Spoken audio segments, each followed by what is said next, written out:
I'm Stephanie West with 270 Smokers.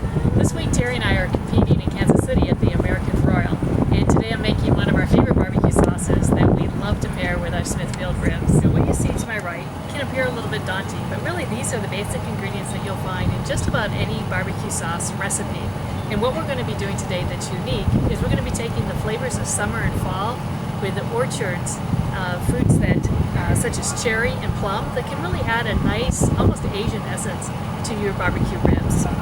So if you don't want to start from scratch completely, you can ignore the first couple of steps and just use prepared barbecue sauce as your base. But we're going to start from scratch today on this recipe. So we're going to start out with a cup of ketchup. And I know many people kind of shrug at the thought of using ketchup as the starter sauce for anything, but trust me, it brings a really nice base of flavor and body to your sauce. So we're putting in a cup of ketchup, and then for some sweetness, we're going to use about 2 tablespoons of molasses. Molasses just brings a nice depth of flavor to your sauce, as well as a good natural sweetness.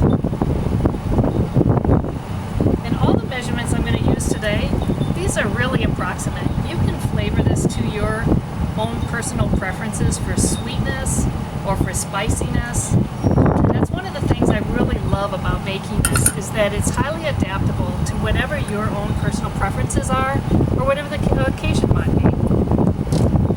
So to our ketchup and molasses, we're going to add a little bit of tang, and we're going to get that with about a half cup of cider vinegar. Next we're going to add Worcestershire sauce. Worcestershire sauce is kind of an interesting one, aside from being rather difficult to say, but it does add a nice flavor and personality to a sauce. So we're going to add just kind of a scant 2 teaspoons of Worcestershire to our sauce. And this is a flavor as well that complements kind of an Asian theme very nicely. Next we're going to add about a half a cup of local honey. I like to use local honey whenever we can.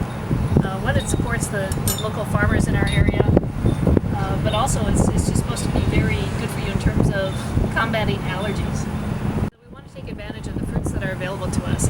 So I like to use plums and cherries. I think they're a really great complement for pork. And if you want to spice it up, this goes very, very well with different peppers. And then if I'm cooking something like chicken, I love to use apricot or orange. I think those are really nice flavors. Today I'm going to do a concentrate of plum, and I found this really great plum spread. It's actually just the fruit. It doesn't have any sugar added to it at all, so I'm going to rely upon some cherry jam and of course the honey as my sugar component, and I'm also going to add a little bit of brown sugar.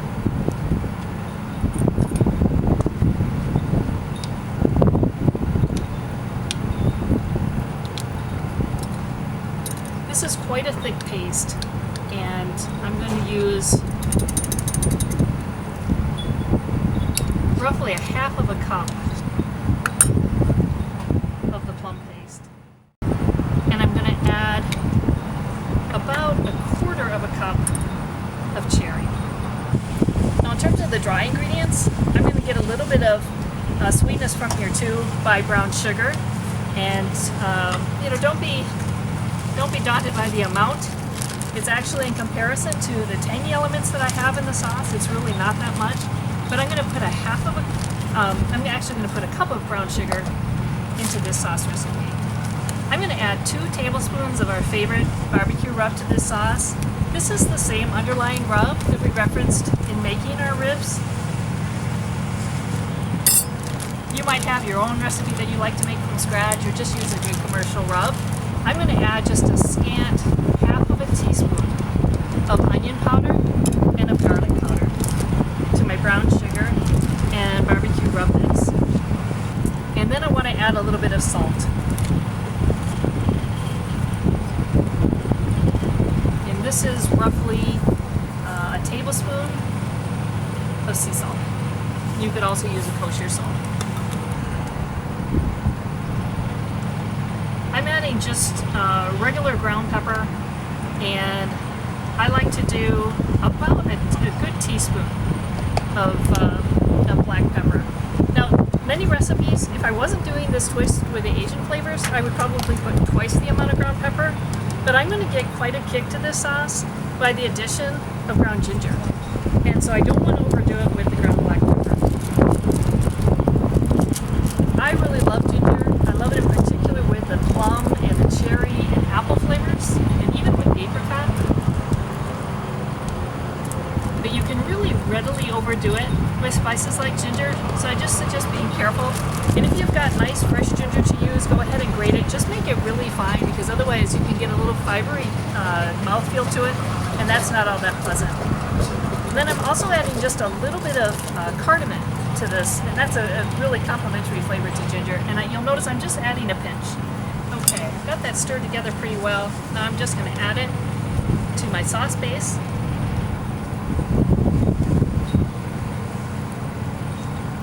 And let that heat through, and it will melt those sugars quite quickly. You know, generally you're going to warm a sauce really no more than about 15 minutes in total. One of the things you'll notice here is I've got some fresh plums, and I didn't use them in the sauce. Typically when I'm making this sauce, if I've got, you know, an abundance of fresh fruit, I'll just mince that fruit really fine, and I'll start that as my base, and I'll cook down that fruit with a little bit of butter, a little bit of honey, and really get it nice and smooth, and it just adds a wonderful flavor to your sauce. But I didn't use it today because, quite frankly, I'd love for you to make this sauce year-round, and if you may not have those plums available to you, wouldn't want that to get in the way. Finally, I'm just adding a little bit of butter, and I love this Kerrygold butter. You can use any kind of butter that you'd like, as long as it's unsalted. I like the Kerrygold because it's a nice European butter. It has a higher fat content, and it doesn't have the milk solids in it. And I'm just going to add about 2 tablespoons. And again, this is something that just adds a really nice sheen to your sauce. I usually whisk it in just at the very end of making my sauces. And just stir it till it's melted.